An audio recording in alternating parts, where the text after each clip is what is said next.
다 걸립니다. 근데 아니라는 건 안 걸린 사람 계속 안 걸려요.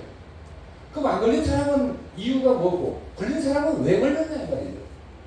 그거부터 왜 분석하지 않고 걸리면 그냥 바이러스를 죽여야 된다고 이런 거 뛰어다녀요. 기관총 들고 자동초선 들고 ICBM 들고 쫓아다녀봐야 그 바이러스 죽일 수 있습니까? 세계보건기구 수장한테 물어보세요. 코로나 바이러스 죽일 수 있으면 불가능합니다. 라는 결론이에요. 근데 불가능하다는 뻔히 알면서도 계속 같은 일을 합니까? 그리고 원인에 대해서 치료하려는 생각은 왜 안 합니까? 정말 알다가도 모를 일이고 원인 생각도 안 해요. 뭐라고 하면 바이러스를 죽일 수 없다는 것은 다 검증 확인된 것이다. 그것도 과학적으로. 이러고 끝입니다. 할 생각도 안 해요. 이래서 정말 그것은 상업주의에 오염되기 전에 현대의학의 치료 형태가 공격 파괴 제거인데 그 전에 어떤 것이 있냐라고 하면 참 의료에 대한 무지가 있습니다. 편견이 있어요.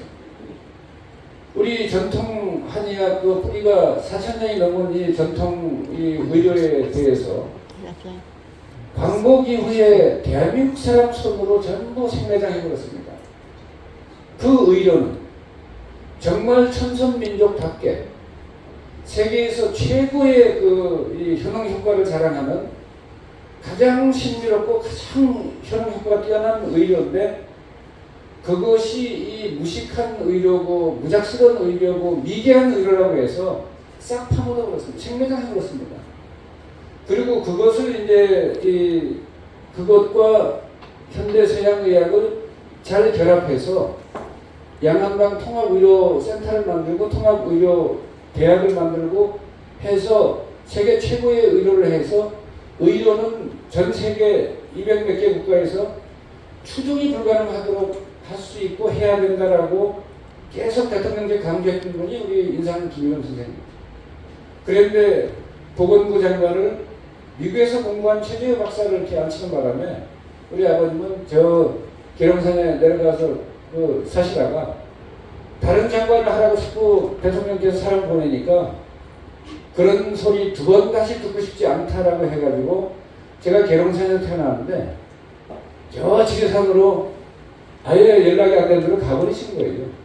그래서 다시는 못 찾았습니다. 왜냐면 교통도 엄청 복잡하고 조금만 가려도 시간이 한 10시간씩 걸리고 하니까 그래가지고 이제 가버리셨고 왜냐하면 그거 대통령께서 내내 삼선 기원하고 이런 거 이제 하려고 하는 거 다 여기시고 이승만 대통령께 직언을 몇 번 하신 거예요.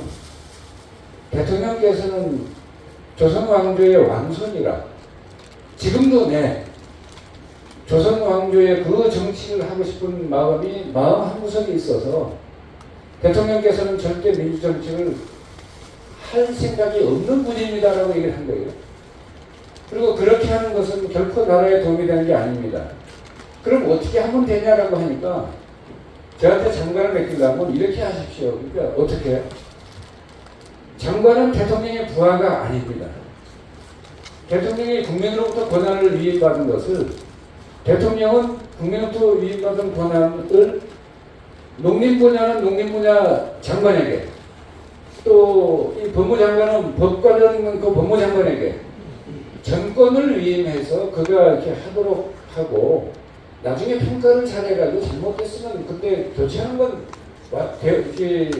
대통령이 할 수 있어도 대통령이 이래라 저래라 장관 앉혀놓고 그 허섭이 대통령이니 그게 무슨 대통령입니까? 옛날 국회의원도 신통찮으니까 국회의원은 뭐라고 그랬어요? 그냥 맨날 거수기라고 했어요. 거수기. 찬성 반대 쓰더라고 보십시오 하면 찬성 선택은 다 들어요. 거수기라고 했는데 제대로 된 정치는 요새 그렇지 않지 않습니까? 그래서 인산 선생님께서 이런 것은 미래에 희망이 없다라고 해서 상정하지 않는다고 가버리시는 거고 그 뒤에는 이제 나라에 건의를 해가지고 지금이라도 늦지 않았습니까? 양한강 통합으로 가야 된다. 그 다음 의과대학도 그렇게 설립해야 된다. 빨리 의료 통합을 해서 이 국민 건강에 지금 엄청난 우리나라 의료관계 법령은 지구상 전체에서 최악의 좋지 않은 법입니다. 누더기 법에다가. 그래서 어느 나라가 중국이든 미국이든 독일이든 영국이든 어느 나라가 그 양의사는 침을 놓으면 안 되고 미국의 큰 병원 저기 원장 내과 과장들 침 다 잘 놓습니다.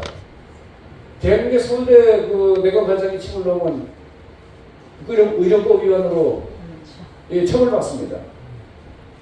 또 한약을 쓰는 거 약사들한테 허용이 됐는데 양의사가 한약을 못 쓰게 되어 있습니다. 또 한의사는 MRI 못 찍게 되어 있고 CT 촬영 못하게 되어 있습니다. 그렇게 영업에 관한 것을 법과 제도로서 이렇게 분할해서 끊임없이 이권 다툼을 하게 만든 법이 지금 여러분이 안 읽어봐서 그렇지. 대한민국 의료관계법령을 보면 그게 옛날 국민의료법 1949년 그때 제정된 그 법에 의해서 지금도 크게 고쳐지지 않았어요. 그래서 암하면 초등학교 학생도 알아듣는데 우리나라 법조문에는 어떻게 되면 상피, 세포, 어쩌고저쩌고 해서 한 7, 8글자입니다. 그러니까 보통 의사도 웬만큼 공부 안 하면 암이라는 것이 이 의료법에서 어떻게 되는지 잘 몰라요. 그래서 이런 것들이 이제 목사님들이나 우리 그 교회 여러분들이 총선이 있을 때 지역 국회의원들한테 의료관계 법령을 읽어보셨어요? 하고 물어보고 안 읽어봤다면 제발 읽어봐 주시길 바라고 나중에 보건정보위원회가 아니더라도 그 법을 합리적으로 바꾸는 노력을 해주신다고 하면 제가 한 표 드리겠습니다. 이렇게 해야지. 아무 말도 안 하니까 여의도만 가면 처음에는 노승이라고 이렇게 절을 하다가 저랑은 각도가 틀려져요. 딱 당선된 데는 목이 뻣뻣해지고 목에 기부스를 해가지고 그다음에 민원이가 오셨어요? 이러고 그냥 건성건성 대답하고 이러는데 그런 분을 여의도로 보내지 마시고 지금도 많이 먹고 소금의 중요성도 알고 이런 사람을 좀 보내서 국회에서 짭짤한 얘기가 나와야 되는데 치고온 얘기에다가 남 헐뜯은 얘기에다가 그 다음에 전 세계 국회의원들이 우리 국회의원들 대화 나누는 거 보면 뭐라고 하겠어요? 저 사람들 전부 지성인자인 사람들이 저러나? 이럴 거 아니에요? 그럼 도대체 대한민국 국민은 도대체 뭐 때문에 저런 사람들 국회의원을 뽑았지? 이렇게 됩니다. 그래서 그거 정말 이제 사람이 치매 전 단계 판단력 흐려지잖아요. 그거 소금이 영향 미친 게 있나를 시험하기 위해서 목포대 천일염 생명과학연구소장 한경식 박사가 쥐한테 실험을 했습니다. 그리고 이 장치를 해놓고 이 정제염을 먹인지 천일염을 먹인지 주경을 먹인지 이렇게 해가지고 실험을 해봤어요. 정제염을 먹인지는 한 구멍 10군데 해놓고 그 몇 군데는 전기 충격을 당한 그 목에 했어요. 정제염 먹인지 여기 들어가서 전기 충격 혼났어요. 좀 이따 또 들어가요. 또 혼났어. 좀 이따 또 들어가. 근데 천년 먹은 뒤는 10번 중에 한 번 혼나면 가는 빈도수가 3분의 1, 4분의 1로 줄어듭니다. 주경을 먹은 뒤 한 번 혼난 데는 다시는 안 들어갑니다. 그걸로 이 한경식 박사가 뭐라고 했냐면 이 인지 능력에 미치는 소금의 영향이 절대적이다라고 하는 걸 얘기했습니다. 그러니까 지금 그러면 짐작이 가시죠. 왜 옛날에는 없던 치매 환자가 대한민국에 나이만 먹으면 모조리 치매 환자가 됩니다. 왜 그럴까 한번 생각해 보세요. 싱겁게 또 싱겁게 또 싱겁게. 옛날에 저기 당뇨는 부작용이라고 해서 체험인들 걸리고 회장들 걸리는 병이라고 해서 함양군이면 함양군에 한두 명밖에 없었습니다. 지금은 당뇨병이 국민병이라는 이름이 붙었어요. 왜? 인구의 10%가 넘습니다. 그래서 당뇨는 국민병이라고 했는데 한 동네는 말할 것도 없고 한 집 건너 한 집 다 그다음에 그것 떠나서 암 환자 얼마입니까? 지금 암 환자 유병률이 500만이 됩니다. 이거 옛날에 암 환자 한 동네에 몇 사람 있었습니까? 일사분기가 전부 화제가 되고 그랬는데 자 1970년 초부터 대한민국 경제개발 5개년제 진행될 때 이제 딱 하나 원인은 그겁니다. 소금이라고 하는 것은 대한민국 서해안에서만, 갯벌에서만 이게 생산된 거예요. 근데 1970년대 초부터 대한민국 동해안에서 소금이 생산되기 시작했습니다. 그게 무슨 소금입니까? 여러분이 늘 드시는 대한민국 국민의 99%가 먹고 있는 소금입니다. 그건 엄밀히 말하면 소금도 아니에요. NaCl입니다. 순수 염화나트륨인데 이걸 먹게 되는데 이 소금을 먹으면 쥐도 10번 혼나도 10번 하는 거예요. 그런데 사람이 어떻게 되겠습니까? 위장 헐지요, 콩팥 망가지죠. 그 다음에 이 뇌에 나쁜 영향을 미치죠. 그 다음에 그러면서 또 뭐냐? 더 나쁜 거는 더 적게 먹어라, 더 줄여라, 더 줄여라 해서 그나마 그 소금도 줄여서 요새 뭐 5g이라고 줄이라고 하니까 점점 적게 먹으니까 대한민국이 전 세계에서 제일 심각한데도 지금도 의료계에서 계속 소금 적게 먹어라, 적게 먹어라 그래요. 요즘은 조금 달라졌습니다. 소금이 그 미친 영향이 그렇지 않다는 게 밝혀져서. 그래서 소금을 적게 먹으라는데 그 1970년대 초에 그 동해안에 소금 만드는 곳이 생긴 이유가 뭐냐면 경제개발 5개년 계획에 중화학공업 육성이 있습니다. 그 중화학공업단지를 어디 만들었습니까? 울산에다 만들었어요. 수백만 평에다 만들고 지금도 거기 제일 큽니다.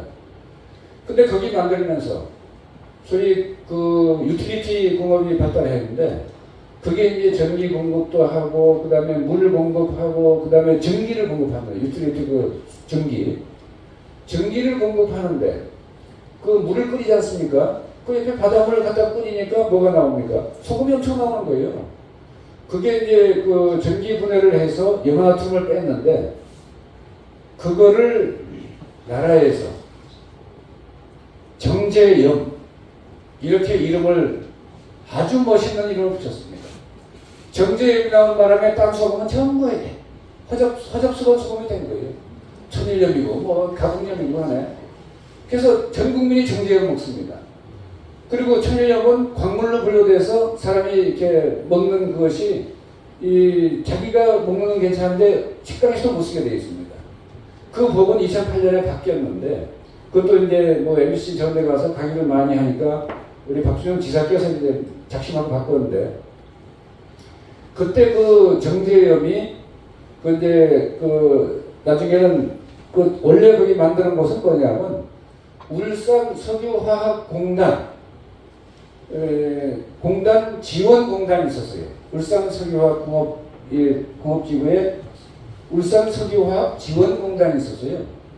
근데 그걸 지원공단이 그 지원한 곳인데 나중에 그곳이 바뀌었습니다. 이름이 민영화되면서 한주소금이라고 바뀌었어요. 그래서 그 바뀌었는데 한주소금의 초기에는 국영기업체거든요. 그게 사장들이 누가 갔냐면 전직 장관 장성들이 갔습니다.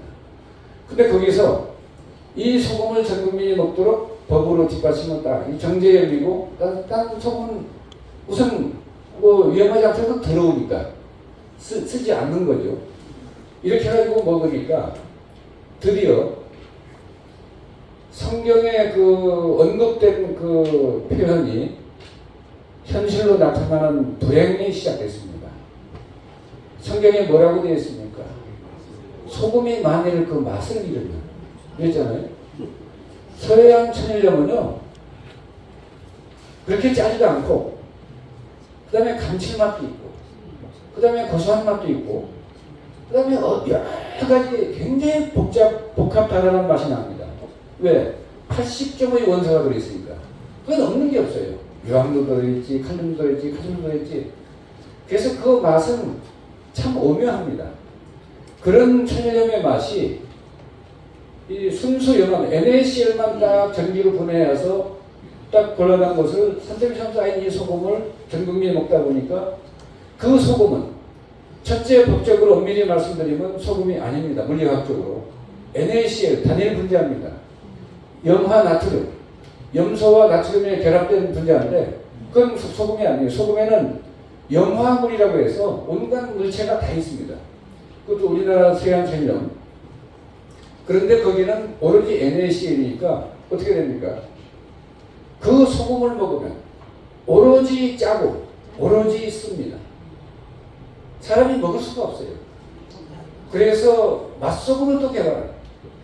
거기다 이제 뭐 감미를 내는 그런 것들을 좀 넣으니까. 그래서 그 소금을 먹으면 첫째, 티스푼 하나 먹어도 하루 종일 바가지로 물 먹어야 돼요. 얼마나 갈증이 나는지. 천일염 퍼먹으면 갈증 별로 안 납니다.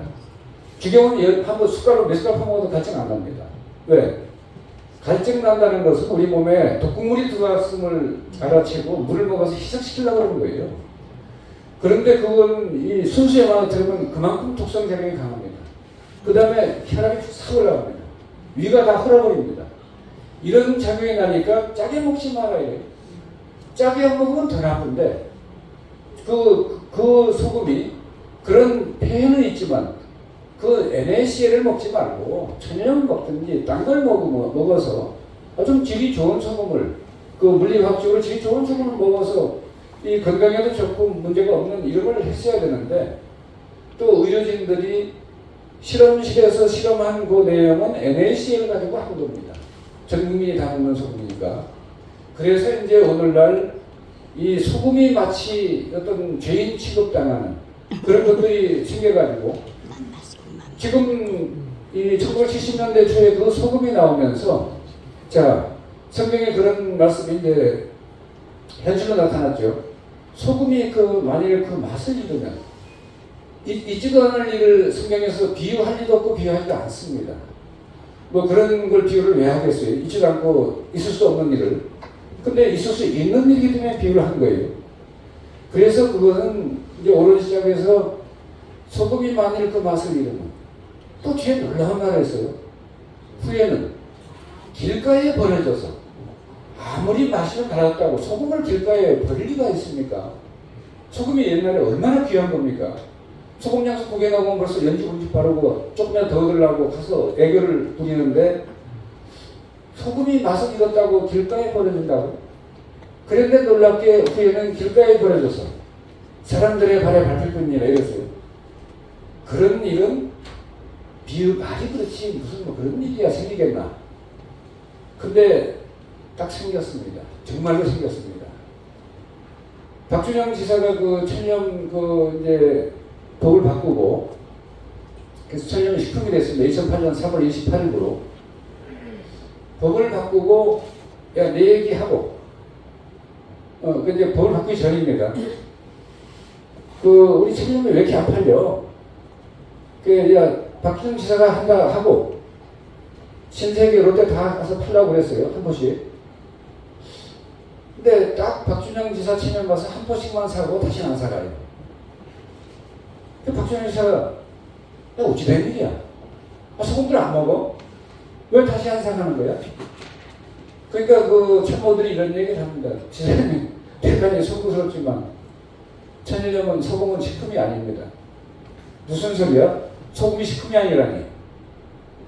소금은 광물로 분류되어 있습니다. 그러면 식당에서 못 쓰게 되어 있습니다. 개인은 뭐 자기 취미, 뭐 자기가 하는 일인데. 그리고 제약회사에서 못 쓰지, 제과에서 못 쓰지. 저거는 망고에 쓸 데가 없어요. 그리고 한 포 사고 다시는 안 사고, 왜? 그게 있으니까 집에.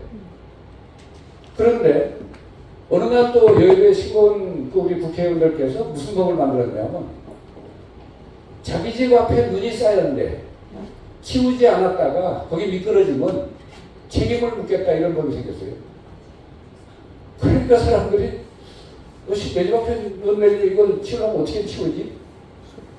염화칼슘 시에서 갖다 하면 되는데 잘 루트를 모르고 하니까 야 사방에 전화하는 거예요. 어떻게? 집에 혹시 소금 있어? 그러니까 있지. 그거 소금 갖다 뿌리면 금방 녹아.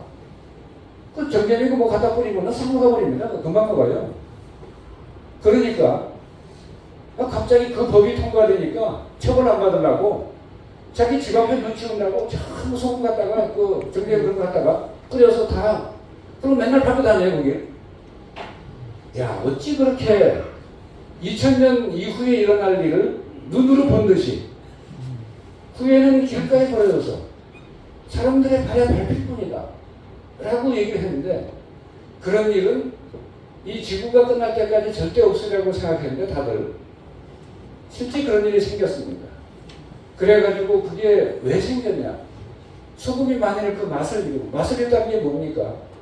있어야 할 미네랄 성분들이 충분히 있지 않다는 뜻입니다. 일부 성분만 있어서 맛을 잃은 거예요. 그러면 그것이 사람의 건강에 좋은 역할을 못하기 때문에 천대를 받는다고요. 그런 일 다 생겼잖아요. 소금이 얼마나 귀한 건데, 저기 천년 만든 데 가서 보세요. 저 몇 번 갔다가 나라 건방을 저한테까지 막 하는 거예요. 소금이 이런 식으로 모래값이나 소금값이나 똑같은데 우리 소금 장수가 살 수 있습니까? 그래서 보통 사람 써가지고 월급 줘서는 안 되니까 어떻게 됩니까? 염전노예. 서울에 가면서 얼마하기 시작하면 뚜껑 펴가지고 잡아서 공고채 싣고 가서 못 나가게 하고 노예를 이게 염전에서 입시키는데, 염전에서 월급 주고 하면 소금 지금 그때는 한 포에 한 3,000원, 4,000원 했는데 지금은 3만원, 4만원 합니다. 그리고 웬만하면 지금 5만원, 6만원 합니다.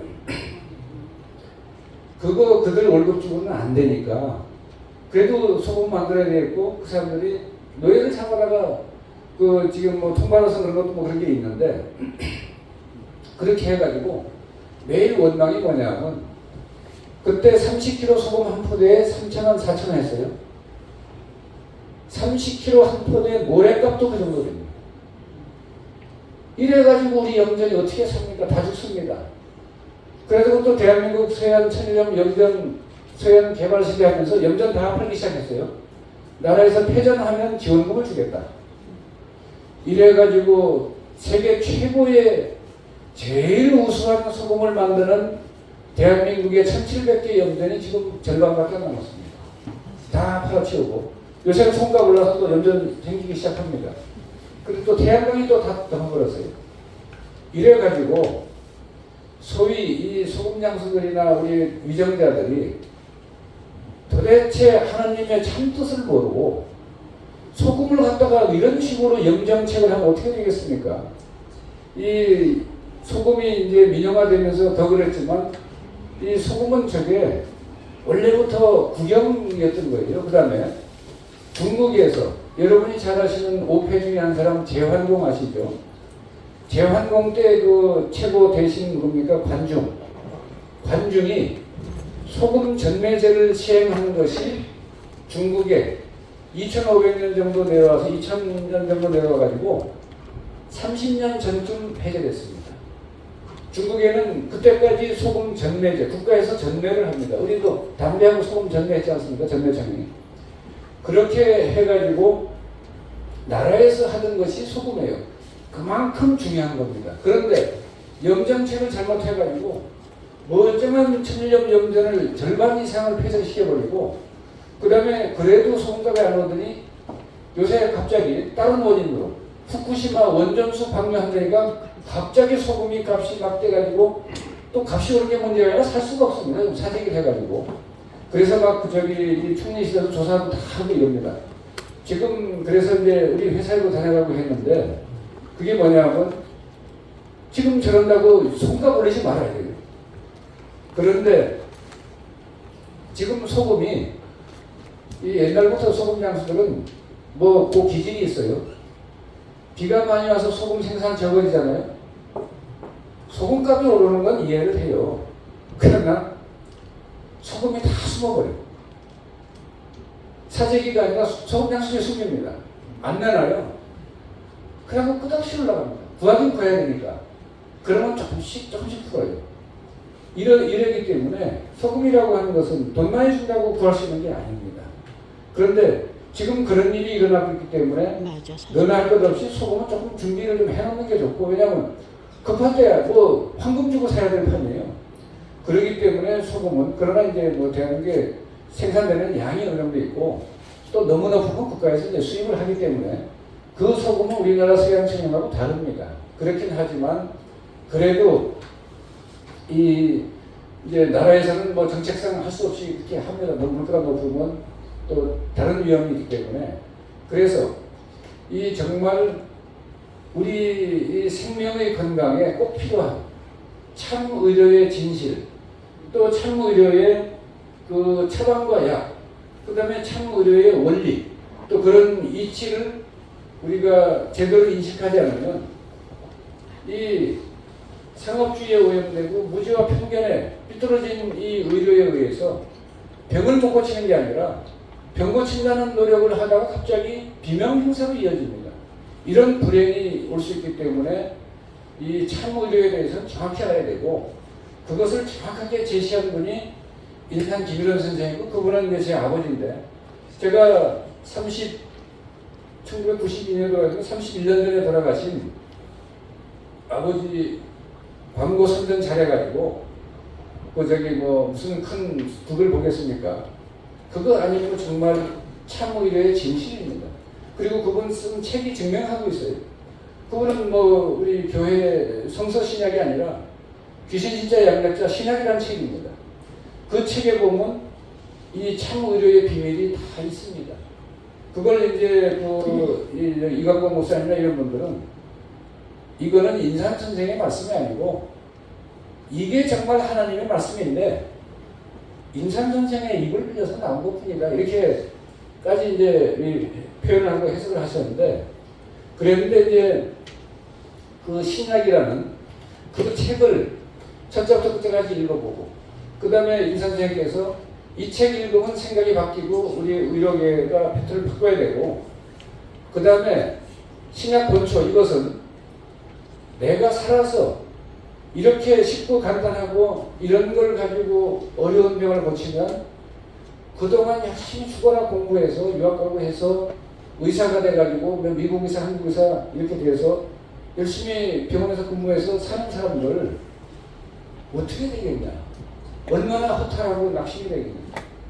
내가 살아서는 돈이 아니게 그 의료인들에게 영업방해 한 꼴이 되니까, 내 살아서는 내가 눈 뜨고 그거 보는 것은 미안해서 안 되니까 내 죽은 뒤에 이 책을 펴나보라 라고 말씀하셔가지고 인산생 자꾸 하신 뒤에 50일쯤 뒤에 그 책을 펴냈습니다. 그래서 신약 본초입니다. 그 제목이 신약 본초, 그게 전편이고 그 뒤에 또 수기로 쓴 그 내용이 후편에다 또 기록을 해서 남겼습니다. 그래 신약 본초 전후편 이 세 권의 책이 소위 참의료의 진리를 거기다 얘기했고 처방과 약이 다 있습니다. 그 다음에 그것은 한마디로 딱 비유를 하면 여러분의 이해를 돕기 위해서 이 프톨레마이오스 책이라고 불리는 천문학 체계가 있습니다. 그리스의 그 왕조, 거기서 말한 것이 소위 천동설입니다. 우리 지구를 중심으로 태양과 달과 별이 돌고 있다. 아무도 의심하지 않고 1500년 지났는데 그때 폴란드의 천문학자 코페르니쿠스가 그게 아니다, 태양은 움직이지 않았다, 움직인 적이 없다, 크로스로 체크를 해보니까 지구가 태양을 중심으로 자전과 공전을 하고 모든 우주의 별들이 태양을 중심으로 돌고 있다. 이게 소위 여러분이 잘 아시는 지동설입니다. 지동설의 의료라고 제가 말을 하는데, 인산 선생의 의료는 소위 지동설과 같은 특성을 지닌 겁니다. 지동설은 우리가 보이는 것은 분명히 아침에 해가 동쪽에서 떠서 북한에 올랐다가 저는 같지 않습니까? 육안으로 보이는 건 천동설이 맞거든요. 그러니까 이제 우리 병치라는 거 보면 바이러스가 우리를 괴롭히니까, 병을 걸리게 하고 죽게 하니까 바이러스를 죽여야 해결이 된다. 그거 맞는 것 같잖아요. 그런데 그보다 더 중요한 원인, 면역력이 저하된 것을 왜 안 보고 면역력을 정상화시키는 노력을 왜 안 하냐. 그거 안 하면 그 모든 노력이 수포로 돌아갑니다. 그렇기 때문에 더 중요한 효과 날 수 있는 그것이 바로 인산선생의 양생의료입니다. 병과 싸우는 투병의료냐 양생의료냐 할 때 여러분이 생각할 때 어느 게 맞겠어요? 양생의료라야 우리 몸에 있는 소위 MK셀이라고 하는 자연살해세포, 이게 소위 우리 목사님이랑 다 나온 해변대 거기 공수특전단 이 부대 특전사 요원들은요, 요원 한 9명 10명이 몇 개 사단을 섬멸한다는 부대입니다. 아주 무서운 부대예요. NK셀이 바로 그런 역할을 하는데, 암세포는 큽니다. 덩치가 커요. 근데 NK셀은 작아요. 근데 바람처럼 다가갑니다. 그래가지고 이 암세포를 폭파시키는데 어떻게 폭파시킵니까? 바람처럼 싹 동작 빠르게 다가가서 구멍을 뚫습니다. 다리를 이렇게 다이나마이트로 터치는 거랑 똑같아요. 특전사 요원들이. 그래서 특전사 요원들 뭐 그런 영화 나왔었죠. 그때 무슨. 그래가지고 가서 구멍을 뚫고 뭘 주입하는데 뭘 주입해서 암세포를 폭발시킵니까? 소금물을 주입시킵니다. 그래가지고 암세포는 등치가 커도 특전사 요원 NK셀이 와서 구멍을 뚫고 탁 포격을 넣는 순간 폭발돼버려요. 그래가지고 죽고 하는데 지금 염분을 충분히 섭취하지 않으면 NK셀이 역할을 못합니다. 총이 있어야 싸우죠. 아무리 실력이 있어도. 상대는 총으로 쏘는데 내가 아무리 쫓아가서 뭐 대검 가지고 싸워봐야 어떻게 이기겠습니까? 그래서 이 총기나 이런 것들을 보급을 충분히 하는데 염분 속에는 염분 통신되는 그 미네랄의 종합체에는 거기에 뭐 다이나마이트도 있고 ICBM도 다 있습니다. 그래서 보급을 충분히 해주면 그 실력 있는 NK셀이 어떤 것도 다 처리합니다. 그렇게 해서 병 고칠 생각을 하지 않고 NK셀은 뭘 줘야 뭘 하죠. 그래서 무기도 안 주고 먹을것도 안 주고 이래가지고 힘이 좁아서 뭐 헬렐레 하고 있는데 병원 와서 훌개치고 다니는데 누가 그거 처리합니까? 이런 것들이 바로 그냥 인사 선생님께서 그건 정반대로 지금 의료계가 하고 있으니까 이거 효과 안 난다. 근본적으로 문제 해결하지 못한다. 라고 책으로 써서 설명을 한 겁니다. 그래서 이제 그런 걸 이제 감안하시면 여러분께서 이제 제가 오늘 충분히 다 설명드리지 못한 내용도 이제 신약권총 그리고 우리 인산해결한 월간지 이게 이정표가 되니까 길을 잃지 않으려면 이정표를 잘 봐서 이제 그렇게 해서 참무 의료를 여러분 스스로 터득하시고 또 우리 목사님들 또 설교 뭐 하시면 잘 듣고 좀 이해하셔가지고 생각을 바꾸고 해서 여러분들이 이 원래 자연수명 120세입니다. 또 성경에도 그렇게 나왔다고 하는데 어느 대목인지 제가 잘 모르겠고 그래서 성경 말씀대로 120세 자연수명을 여러분께서 건강하고 행복하게 다 누리실 수가 있으니까 여러분이 중간에 뭐 60, 70, 80대 해가지고 뭐 하나님 앞에 가면 하나님이 야 너 보고 싶은데 빨리 잘하구나 하겠습니까? 너는 나와서 좀 선교 활동도 하고 하랬더니 뭐 한다고 또 그 필요해서 탁탁 들어와노? 이런 거 아마 꾸준히 그러실 텐데 그래서 여러분은 120세 자연수명은 하나님 명이니까 다 충분히 누리시고 그때 기분 좋게 가서 하나님 아버지를 이렇게 만나 뵙더니 이렇게 하셔야지 중간에 일찍 가시고 뭐 그럴 필요 없다고 생각을 합니다. 그리고 하나님한테 뭐 좋은 소리 들으시지 않을 것 같아요. 그래서 그렇게 여러분의 이제 건강하고 행복한 그런 이제 삶을 이제 기원합니다. 감사합니다. 네.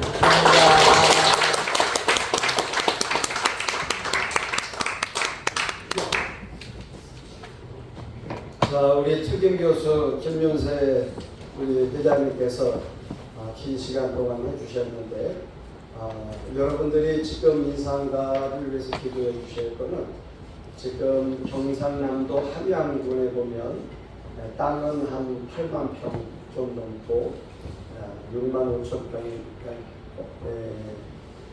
인산 주경 단지, 호텔, 연수원 그 다음에 모든 세미나까지 할 수 있는 그래서 한 다음 달부터 공사가 시작돼요. 저는 이제 거기 가서 감동받은 게 다른 기업 같으면 공사를 빨리 하려고 땅을 파는데 큰 바위가 나왔어요. 근데 경상남도에서는 주경을 안 먹어갖고 심심해서 돌을 파괴해라. 근데 회장님은 저 자연 돌을 왜 파괴하냐? 보존해야지. 이거를 2년간이나 싸웠어요. 그래서 돌을 보존하고 그러는데 한 3, 4천 평의 손해 회사 입장에서 돌 때문에. 근데 그걸 예쁘게 꾸며놨어요. 돌 자연석으로. 근데 그걸 가보면 그게 돈이에요. 역사가 보면 그게 돈이잖아요. 하나님의 창조의 선물을 그대로 유지하려고 하셨는데 그 완공이 되면은 우리 장군무신도 오시면서 또 말씀했다는 호텔 지으면 한 연수원 한 500명 정도 수용이 500명 정도 수용이 가능하고요. 텐트 치고 하면 2,000명까지 가능하다고 하는데 이제 정광훈 목사님 호텔 완공되는 곳이고 외국 운동하고 고생한 분들 2박 3일간 집회를 하면 좋겠다. 저는 이런 계획을 갖고 있습니다. 오늘 저녁 캠퍼스에서도 이렇게 우리 특임 교수님 모시고 했는데 나중에 남양주 캠퍼스에서도 한번 또 초청해서 오늘 남양주 캠퍼스 학생들이 못 오면서 우리 남양주도 꼭 모셔주세요. 저한테 문자가 왔어요. 그래서 한번 내가 그 남양주 캠퍼스에서도 또 있습니다. 학생들. 그래서 심심한 목사가 아니라 앞으로 이제 짭짤한 목사가 오늘도 여러분 오시는데 저 주에 보면은 짭짤하라고 또 이렇게 주경도 또 지금 소금 파동 나갖고 주경도 많이 아까도 얘기했잖아요. 주식값이 그냥 막 하루에 5천억까지 막 주식이 32만 주인데 하루에 5천억까지 막 주식을 막 사가지고 그런 일이 있었는데 잘 되고 있다는 뜻입니다. 그래서 마지막 우리 전북대학교에서도 교수하시고 이렇게 하시는데 우리 교단과 또 우리 서울도 우리 신학교에도 이러한 짭짤한 이야기를 잘 하시죠.